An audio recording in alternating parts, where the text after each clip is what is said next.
Make in India అన్న మాట వినవడంగానే టక్కున మోడీ సార్తో పాటుగా పాత సామాన్లతో తయారు చేసిన ఒక సింహం బొమ్మ యాదికొస్తుంది కదా అందరికీ.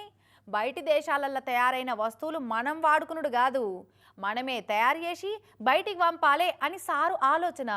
మరి ఇప్పుడెందుకా మేక్ ఇన్ ఇండియా ముచ్చట అంటే, రేపు అమరావతికి రాబోతున్న మోడీ సార్కు మేక్ ఇన్ ఇండియా ఐడియాతోటి తయారైన మోడీ సార్ విగ్రహమే వెల్కమ్ చెప్పబోతుందట. మరి ఆహా, ఎట్లుంది చూడు మోడీ సార్ నిలువెత్తు విగ్రహం. ఆటోమొబైల్ స్క్రాప్ మెటీరియల్ తోటి తయారు చేసిరట సార్ విగ్రహాన్ని. ఇంతంత తేడా లేకుండా మొత్తం డిట్టో తయారు చేసిర్లే. తెనాలిలో ఉండేకి శిల్పి కాటూరి వెంకటేశ్వరరావు ఈయన కొడుకులు కలిసి తయారు చేసిరట వీటిని. ఇది ఒకటే కాదు, ఎన్టీఆర్, బుద్ధుడు, మేక్ ఇన్ ఇండియా సింబల్ సింహము, సైకిలు, టీడీపీ పార్టీ సింబల్ అని కూడా తయారు చేసి రేపటి మోడీ సార్ అమరావతి సభలో ప్రదర్శనకు పెడుతున్నారట.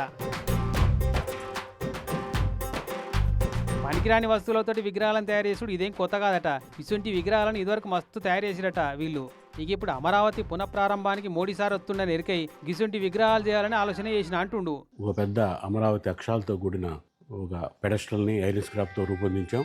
మరి ఆ పెడస్టల్ మీద ఒకవైపు నరేంద్ర మోడీ గారిది, ఒకవైపు చంద్రబాబు గారిది ఫోటోలు వచ్చేటట్టుగా రూపొందించాం. అక్కడ ఏర్పాటు చేయబోతున్నాం. ఎంత ఖర్చు అయిందో కానీ ముద్దుగానే ఉన్నాయిలే.